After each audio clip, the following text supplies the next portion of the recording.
नमस्कार, बहुत स्वागत है आपका देश न्यूज में और मैं हूं आपके साथ मनीष कुमार। आप देख रहे हैं मेरा खास कार्यक्रम प्रेस वार्ता। साथियों, प्रेस वार्ता के खास कार्यक्रम में हम आपको बताते हैं देश और दुनिया की वो तमाम बड़ी खबरें जो अखबार की दुनिया में खास हेडलाइंस बनी है, टेलीविजन की दुनिया में बहस का हिस्सा बनी है, सोशल मीडिया पर ट्रेंडिंग में रही और उन खबरों से आपका वास्ता क्या है। प्रेस वार्ता में आज हम उन तमाम बड़ी खबरों की चर्चा करने वाले हैं जो हर खास व आम के बीच में चर्चा का विषय रही है, चाहे फिर वो राजनीति से जुड़ी खबर हो, समाज से जुड़ी खबर हो, स्वास्थ्य, शिक्षा या आपके दैनिक जीवन से जुड़ी खबर हो, या फिर मौसम, मानसून या बारिश से जुड़े तमाम बड़े अपडेट्स हो। तमाम बड़ी खबरें हैं और ये सभी आपको जानना है। इन तमाम बड़ी खबरों को लेकर हमारे साथ में जुड़ गए हैं हमारे एडिटर सूरज पाठक जी, हमारे स्थानीय संपादक राजेश सक्सेना जी, लखनऊ ब्यूरो ज्ञानेश वर्मा जी, उत्तराखंड से state bureau head Mahesh Saini ji और छत्तीसगढ़ से स्थानीय संपादक सुनील नामदेव जी। आप सभी का बहुत स्वागत करता हूं। सबसे पहले हमारे एडिटर सूरज पाठक जी, मैं आपके ही पास आना चाहूंगा। आज की वो तमाम बड़ी खबरें कौन सी है जो अंतर्राष्ट्रीय स्तर की है और वो अखबार में खास हेडलाइंस बनी है और क्यों?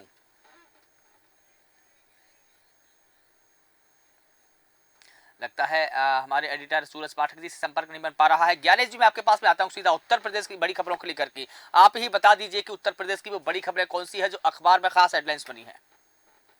देखिए मनीष जी, मैं आपको बताना चाहूँगा कि मुख्यमंत्री योगी आदित्यनाथ ने जो है कल जन्माष्टमी पर जो राजधानी लखनऊ के पुलिस लाइन पहुंचे और उन्होंने लोगों को, उत्तर प्रदेश के लोगों को बधाई दी और उन्होंने रामनगरी में कृष्ण अष्टमी की धूम को देखा और भगवान रामलला के प्राण प्रतिष्ठा के बाद में मनाई जा रही थी कृष्ण जन्माष्टमी। और 26 अगस्त हुआ, कल 27 अगस्त को भी मनाई जाएगी कि जन्माष्टमी। पुलिस लाइन, मंडल कारागार व सभी थानों में धूमधाम से मनाई जाएगी जन्माष्टमी। शहर की दुकानों पर लड्डू गोपाल से संबंधित सामानों की बिक्री की धूम और लड्डू गोपाल के कपड़े, लड्डू गोपाल के मुकुट, लड्डू गोपाल के हाथ के कंगन पैर के बांसुरी, हांडी, दही की धूम रही। और रात 12 बजे तक प्रतीकात्मक रूप से भगवान श्री कृष्ण जो है उन्होंने जन्म लिया। वहीं मैं बात करूंगा मनीष जी की उत्तर प्रदेश में जो करोड़ों की ठगी करने वाला अनिल टेकरीवाल गिरफ्तार हुआ और फाइनेंस कंपनी में पैसा लगाने के नाम में बड़ी ठगी कर रहा था और अनिल टेकरीवाल के बेटे और बहू पर भी मुकदमा दर्ज किया है। पुलिस ने पासपोर्ट कैंसिल कराने के लिए रिपोर्ट भी भेजी और विदेश भागने की आशंका में पुलिस पासपोर्ट कैंसिल कराई। वहीं अनिल टेकरीवाल ने लगभग 150 करोड़ रुपए की ठगी की है और प्रदेश भर में अलग अलग जिलों में लोग ठगी के शिकार हुए हैं। गाजीपुर पुलिस ने कोर्ट के वारंट पर अनिल को अरेस्ट किया है और अनिल टेकरीवाल के बेटे और बहू के तलाश में जुटी हुई है। गोमती नगर समेत कई थानों पर अनिल पर फ्रॉड के केस चल रहे हैं। वहीं मैं मनीष जी बात करूंगा कि नगर निगम सदन से पहले बीजेपी के कई पार्षद नाराज हुए हैं और इस बार होने वाले सदन में जमकर हो सकता है हंगामा। साफ सफाई और सुनवाई न होने से नाराज है बीजेपी पार्षद और बजट देने में पार्षदों के साथ भेदभाव होने से भी नाराज दिख रहे हैं पार्षद। पार्षदों का आरोप है कि मेयर ने कई वार्डों में ज्यादा बजट दे दिया और हमको नहीं मिला।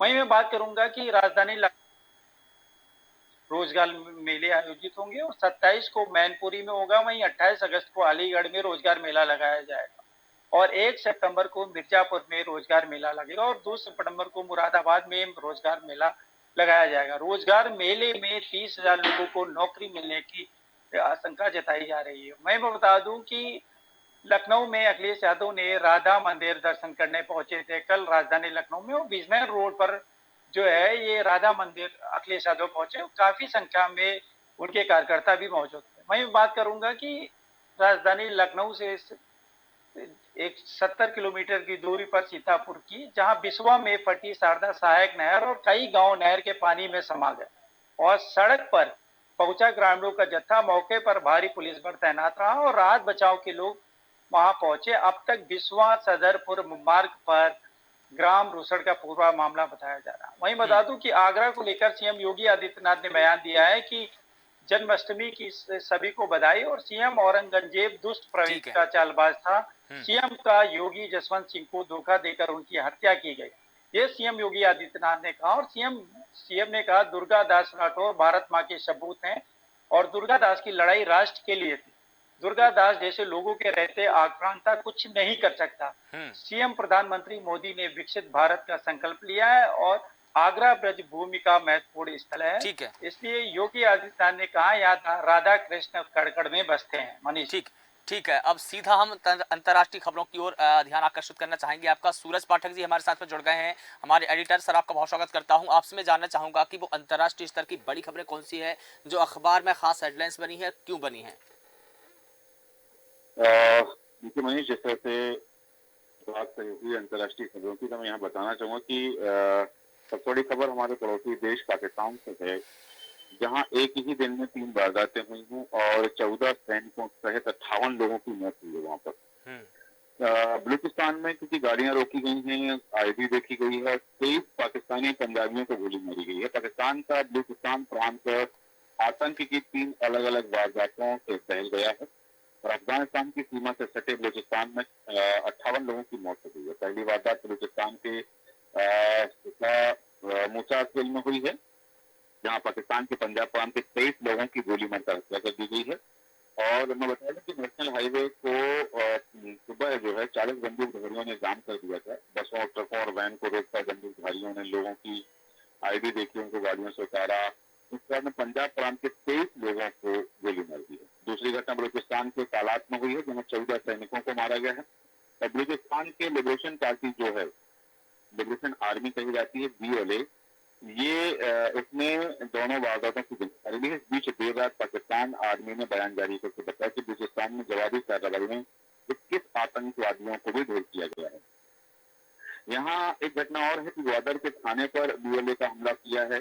बलूचिस्तान के ग्वादर में पुलिस थाने पर लिबरेशन आर्मी ने हमला करके हथियारबंद लोगों ने हमला किया है और अचानक हुए इस हमले में थाने के पुलिस वालों को संभलने का मौका नहीं मिला और BLA ने लगभग 2 दर्जन बंदूकधारी थे, जिन्होंने थाने के स्टाफ को बंधक बना लिया और माल खाने में बड़ी संख्या में हथियार और असला उन्होंने लूट लिया। दूसरी तरफ बात करूं हमारे एक और पड़ोसी देश बांग्लादेश की, जहां यूनिट सरकार की मुश्किलें बढ़ गई हैं क्योंकि नौकरियों के लिए तो प्रदर्शन शुरू हो गए हैं।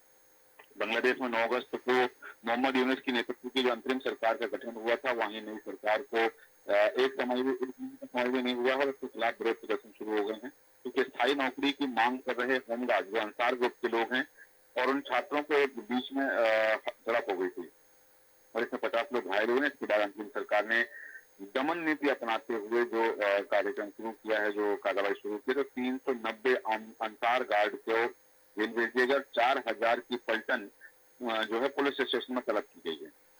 नई सरकार ने कट्टरपंथी संगठन अंसारुल्लाह बांग्ला टीम के जो चीफ हैं मुफ्ती जैसे सुद्दीन, उनको रिहा कर दिया है और उस पर ब्लॉगर सहित 4 लोगों की हत्या का आरोप है। इस तरह बात करूं कि यदि हम देश की राजनीति में इस समय बहुत कुछ चल रहा है। राहुल गांधी का बयान चर्चा में बना हुआ है क्योंकि जिस तरह से भाजपा सांसद कंगना रनौत ने बयान दिया था, उस बयान को लेकर के, क्योंकि किसान आंदोलन को लेकर बयान दिया, उन्होंने दिया कि किसान आंदोलन में हत्याएं भी हुई हैं, बलात्कार भी हुए हैं, तो उन्होंने जो बयान दिया था उस बयान के पलटवार में राहुल गांधी ने वो बयान दिया कि भारतीय जनता पार्टी के सांसद का बयान जो है वो 700 किसान साथियों के बलिदान का अपमान है।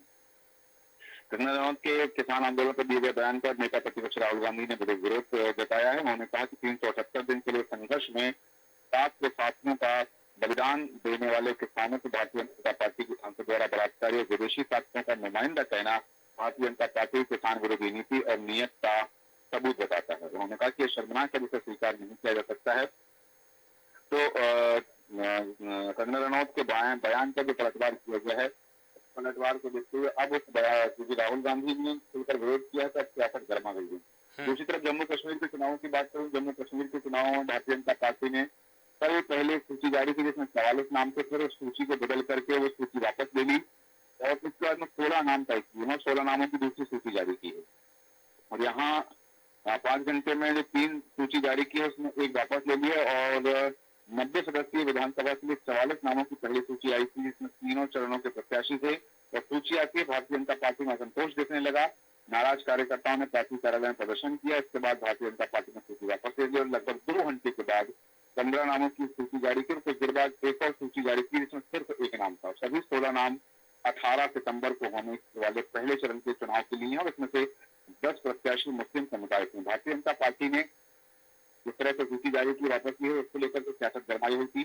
दो बयानों का जिक्र करना चाहूंगा। पहला बयान है क्योंकि दो मुख्यमंत्री हैं, दोनों मुख्यमंत्री की भाषा एक जैसी। उत्तर प्रदेश के मुख्यमंत्री, मध्य प्रदेश के मुख्यमंत्री की जो भाषा है उस भाषा, क्योंकि कल जन्माष्टमी का त्योहार था, जन्माष्टमी के त्योहार पर योगी आदित्यनाथ ने जो बयान दिया है, साथ ही बयान जो डॉक्टर मोहन यादव ने बयान दिया, वो इस समय सियासी गलियारों में सुर्खियां बना हुआ है। बिल्कुल। योगी आदित्यनाथ ने कहा है कि यदि बांग्लादेश वाली गलती ना हो, क्योंकि अगर बटेंगे तो कटेंगे। दूसरा शब्द जो डॉक्टर मोहन यादव ने कहा, उन्होंने कहा कि यदि भारत में रहना है तो राम और कृष्ण की जय कहना है। तो ये बयान भी जो है सियासी गलियारों में सुर्खियां बने हुए हैं। जी मनीष, बिल्कुल ठीक है। और इसी के साथ में मध्य प्रदेश का भी रुख कर लेते हैं। हमारे स्थानीय संपादक राजेश सक्सेना जी हमारे साथ में जुड़े हैं। राजेश जी, आपसे समझना चाहूँगा मध्य प्रदेश की सियासत के बारे में और भी, और यहाँ की जो बड़ी खबरें कौन सी है जो अखबार में खास हेडलाइंस बनी है, क्यों बनी है? क्योंकि जिस प्रकार से सूरज जी ने बताया कि यहाँ पर मुख्यमंत्री डॉक्टर मोहन यादव का जो बयान है कि अगर भारत में रहना है तो राम कृष्ण कहना है, इस बयान के क्या मायने हैं और इसके बाद में जो बड़ी खबरें और कौन सी है मध्य प्रदेश की, मैं चाहूँगा कि आप उन पर भी प्रकाश डालें, दर्शकों को बताएं।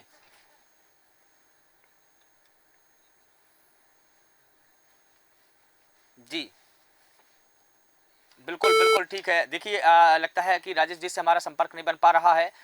मैं उत्तराखंड का रुख कर लेता हूं। महेश जी, आपका बहुत स्वागत है। मैं आपसे जानना चाहूंगा कि देवभूमि की बड़ी खबरें कौन सी है जो अखबार में खास हेडलाइंस बनी हैं।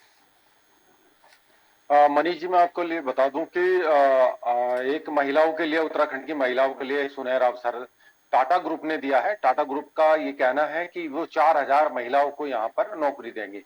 ये एक अच्छी खबर मानी जा रही है। यहाँ चूंकि रोजगार की जो संभावनाएं हैं वो थोड़ी कम रहती हैं, ऐसे में टाटा ग्रुप का आगे बढ़कर हाथ बढ़ाना उत्तराखंड की महिलाओं के लिए एक बहुत अच्छा संकेत जा रहा है। तो मैं आपको बता दूं कि अभी जो गैरसैंण में सत्र हुआ था, वहां पर एक कांस्टेबल की ड्यूटी थी, उसका रात एक शव हरिद्वार में सप्तऋषि एक फ्लाईओवर है वहां पर मिला है, अर्धनग्न स्थिति में मिला है। तो ये एक थोड़ा सस्पिशियस हो रहा है कि उसकी हत्या है या फिर वो आत्महत्या है, ये देखने वाली बात है। पुलिस दोनों ही एंगल पर काम कर रही है। तो मैं आपको बता दूं कि जी ठीक केदारनाथ है। जी माफ कीजिएगा महेश जी, मैं आपको रोकना चाहूंगा। राजेश जी से हमारा संपर्क बन गया है। स्थानीय संपादक हमारे राजेश सक्सेना जी जुड़ गए हैं। सर, आपका स्वागत करता हूं। आपसे जानना चाहूंगा मध्य प्रदेश की वो बड़ी खबरें कौन सी है जो अखबार में खास हेडलाइंस बनी है, और डॉक्टर मोहन यादव का जो कल बयान आया है मुख्यमंत्री का, उस बयान के मायने क्या है?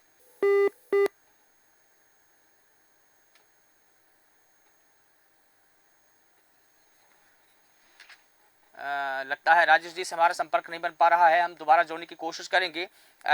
मैं महेश जी आपसे ही सवाल ले लेता हूं। जिस प्रकार से आप बता रहे थे कि उत्तराखंड की वो बड़ी खबरों और भी कौन सी खबरें बता दीजिए दर्शकों को।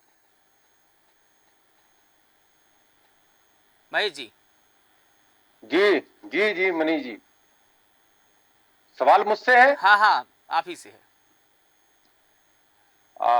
तो मनीष जी, मैं बता रहा था कि यहाँ देखिए, चूंकि कांग्रेस का भी एक वेतन को लेकर के, जो वेतन भत्तों और की बढ़ोतरी पर कांग्रेस के जो गणेश गोदियाल हैं, उन्होंने सवाल बनाए हैं और उन्होंने कहा है कि इसके लिए नियामक आयोग बनना चाहिए, न कि जिस तरीके से सरकार फैसले ले रही है वे फैसले ठीक नहीं है, वो जनहित में फैसले नहीं, इसके लिए नियामक आयोग बनकर ही वो जाने चाहिए।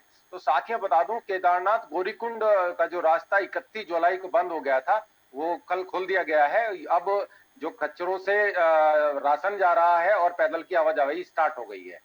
साथ ही मैं आपको बता दूं मनीष जी की आपदा में जो अभी तक का अनुमान लगाया गया है, जो सर्वे आया है, वो आया है 1531 मकानों को नुकसान पहुंचा है और 66 मकान इसमें पूरी तरीके से ध्वस्त हो गए हैं। तो ये सबसे ज्यादा जो 66 मकान हुए हैं वो टिहरी में हुए हैं। टोटल 85 मकान क्षतिग्रस्त हुए हैं। तो साथ ही आपको बता दूं कि साइबर ठगी का एक प्रकरण कल देहरादून में आया है, जिसमें 3 मास्टरमाइंड पकड़े गए हैं, जिनके तार चाइना, दुबई और पाकिस्तान से जुड़े हैं। इस पर लगातार जो आईबी है और स्थानीय पुलिस है, लगातार इस पर काम कर रही थी और उन्होंने कल इसमें से 3 लोगों को गिरफ्तार कर लिया है।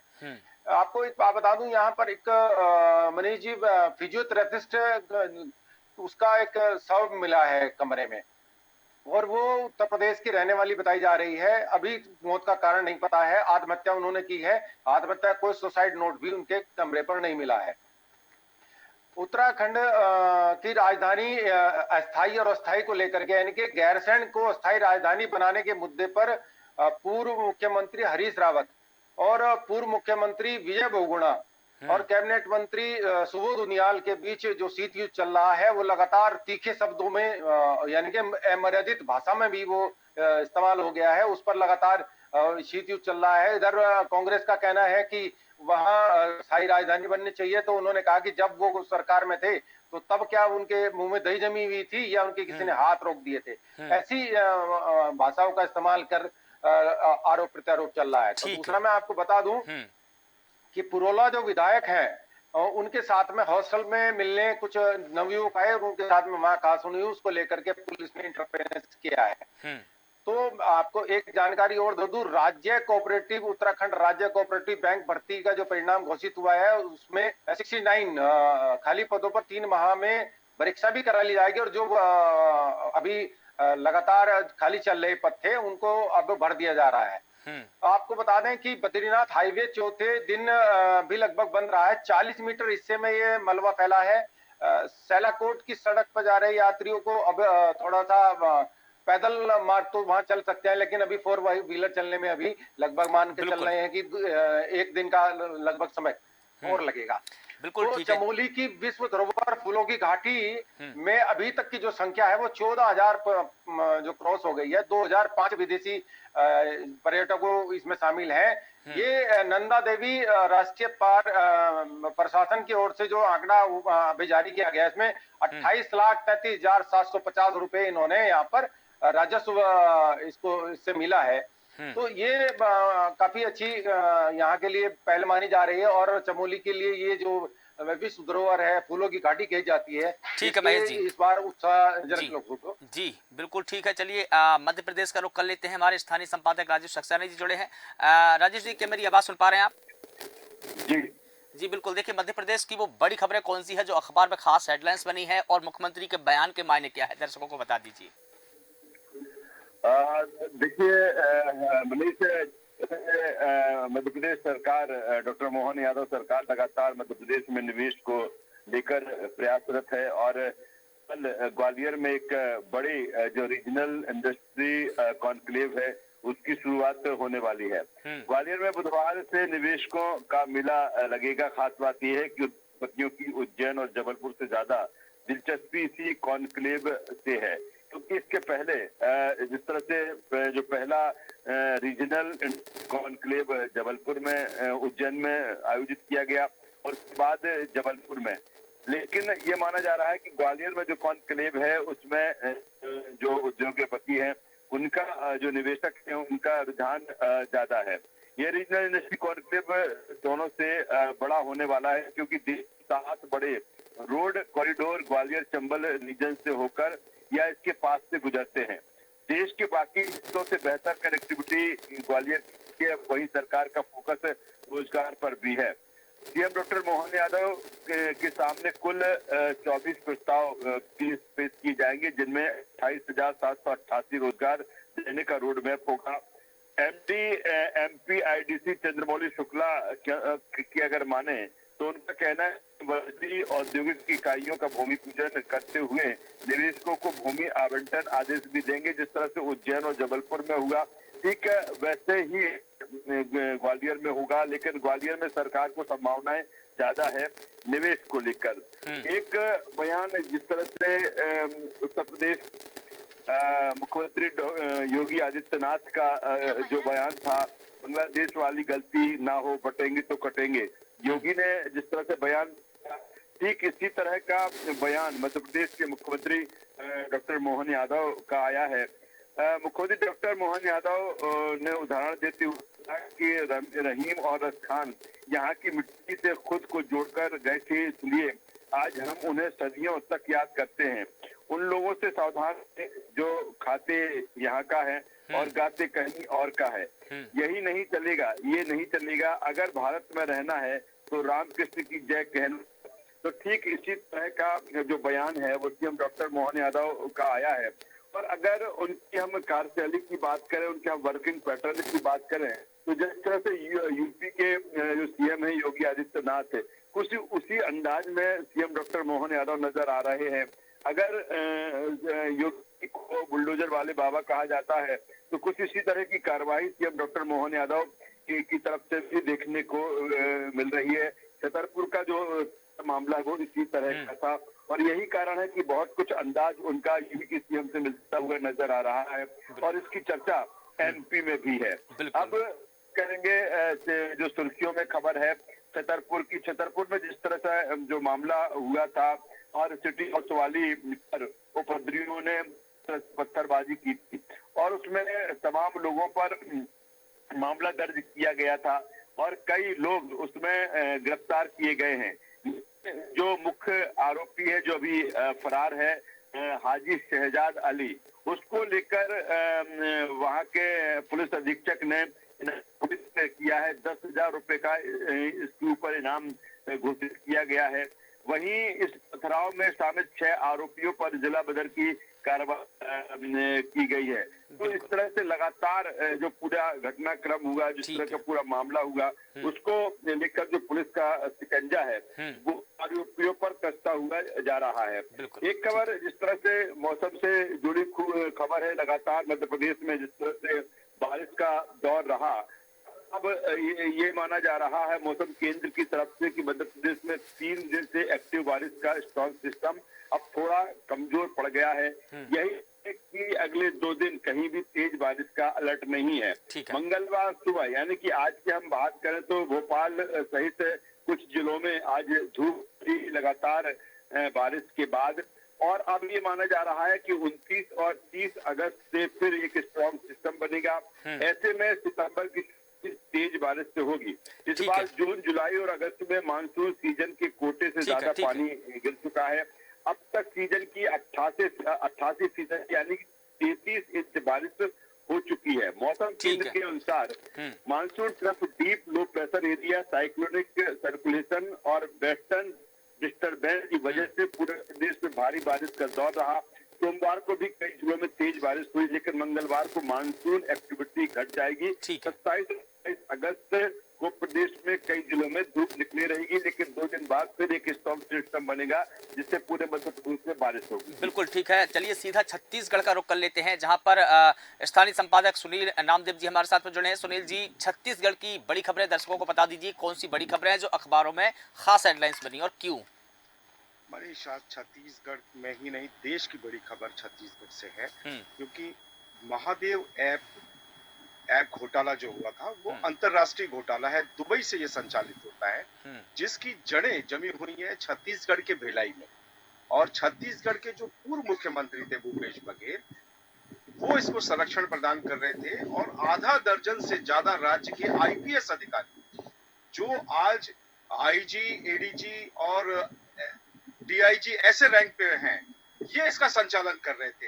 ये सब आईपीएस अधिकारी जो हैं, इनके खिलाफ ईडी ने कहा था कार्रवाई करने के लिए, ईओडब्ल्यू को भी पत्र लिखा, लेकिन इनके खिलाफ नामजद एफआईआर नहीं हो पाई। हालांकि भूपेश बघेल के खिलाफ सरकार ने नामजद एफआईआर दर्ज की थी और उनके ऊपर सीधा आरोप है कि वो इस ऐप का संचालन कर रहे थे भारत से। अब महत्वपूर्ण चीज है, इस पूरे मामले की जांच के आदेश दिए गए हैं और सीबीआई जांच करेगी। अब इस पूरे ये छत्तीसगढ़ में घोटाला लगभग 6,000 करोड़ का है, लेकिन महाराष्ट्र में 24,000 करोड़ से ज्यादा इस पर बुकियोज ने कमाए हैं। आंध्र प्रदेश, उत्तर प्रदेश समेत कई राज्यों में, मध्य प्रदेश के कुछ जिलों में भी यह ऐप खेला जाता था। इसके माध्यम से सटोरिये रोजाना करोड़ों रुपए कमा रहे।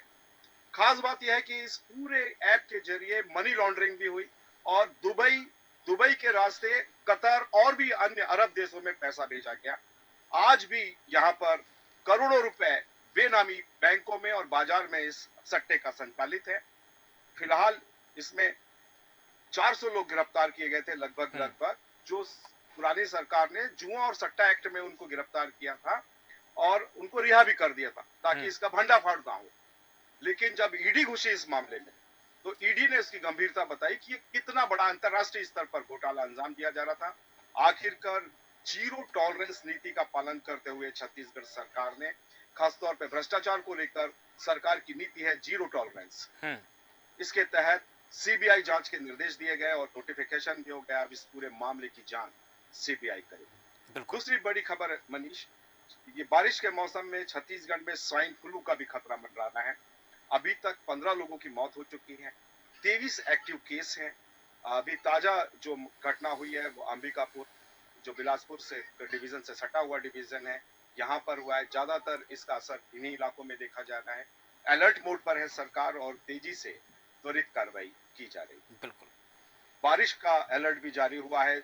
2 दर्जन से ज्यादा जिलों में येलो अलर्ट दिया गया है।